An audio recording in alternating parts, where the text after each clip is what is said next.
পুতুল থেকে লৌহ মানবী। দেখুন, একটা বইয়ের শিরোনামটাই যেন একটা পুরো যাত্রার কথা বলে দিচ্ছে। এটা কিন্তু শুধু একজন রাজনৈতিক নেতার জীবনী না, এটা আসলে একজন মানুষের বদলে যাওয়ার এক মহাকাব্য। চলুন আজ আমরা এই বইটার একটু গভীরে ডুব দেই, দেখি এর ভেতরের দর্শনটা ঠিক কী। শুরুতেই চলুন লেখকের মূল কথাটা জেনে নিই। এই একটা বাক্যেই কিন্তু পুরো বইটার উদ্দেশ্য একদম পরিষ্কার হয়ে যায়। আমি রাজনীতির বাইরে গিয়ে মানুষটিকে দেখতে চেয়েছি। তার মানে এটা কোনো পলিটিক্যাল অ্যানালাইসিস না, বরং রাজনীতির সব হিসাব নিকাশের ঊর্ধ্বে উঠে একজন মানুষকে খুঁজে বের করার একটা চেষ্টা। আর এটাই পুরো বইটার সুরটা বেঁধে দিয়েছে। আসলে এই বইটাকে শুধু একটা জীবনী বললে ভুল হবে। এটা একটা লম্বা অনুসন্ধানের ফসল।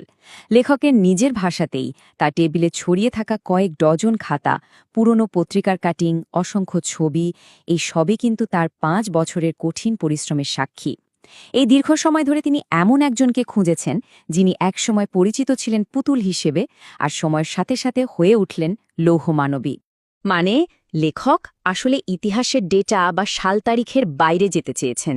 তিনি খুঁজেছেন জলপাইগুড়ির সেই ছোট্ট শিশুটাকে, চিঠি হাতে পাওয়া সেই কিশোরী মেয়েটাকে, কিংবা মুক্তিযুদ্ধের সেই কঠিন সময়ে সন্তানদের আগলে রাখা একজন মাকে। এই বইটা আসলে সেই মানবিক গল্পগুলোকে আমাদের সামনে নিয়ে আসার একটা আন্তরিক চেষ্টা।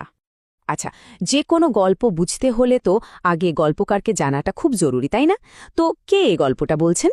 চলুন এবার আমরা লেখক মামুনুর রশিদের সাথে একটু পরিচিত হই, যিনি এত বড় একটা কাজ হাতে নিয়েছেন। মামুনুর রশিদের ক্যারিয়ারের শুরুটা কিন্তু সাংবাদিকতা দিয়ে। এরপর তিনি লম্বা একটা সময় উন্নয়ন কর্মী হিসাবে কাজ করেছেন। তার এই দুটো অভিজ্ঞতাই কিন্তু বইটাকে একটা অন্য মাত্রা দিয়েছে। মানে একদিকে আছে সাংবাদিকের মতো গভীরে গিয়ে খোঁজার চোখ, আর অন্যদিকে আছে একজন উন্নয়ন কর্মীর মতো সমাজের বাস্তবতাকে বোঝার ক্ষমতা। তিনি চেয়েছেন তথ্যগুলোকে একটা মানবিক গল্পের মোড়কে আমাদের সামনে তুলে ধরতে। এই স্লাইডটা দেখুন, ৫ বছর। ভাবা যায় একটা বই লেখার জন্য ৫টা বছর ধরে গবেষণা, ১০০রও বেশি মানুষের সাক্ষাৎকার নেওয়া আর অসংখ্য পুরনো দলিলপত্র ঘাটা। এটা শুনলেই বোঝা যায় লেখক ঠিক কতটা গভীরে গিয়ে কাজটা করেছেন। এটা শুধু একটা লেখা নয়, আমার মতে এটা একটা সাধনা। যে কোনো বইয়ের উৎসর্গ পাতাটা কিন্তু সেই বইটার আত্মার মতো। লেখক এই মহাকাব্যটা কাদের জন্য লিখেছেন, কাদের উৎসর্গ করেছেন, চলুন পরের স্লাইডে সেটাই দেখি। এটা আমাদের বইটার আবেগের জায়গাটা বুঝতে অনেক সাহায্য করবে।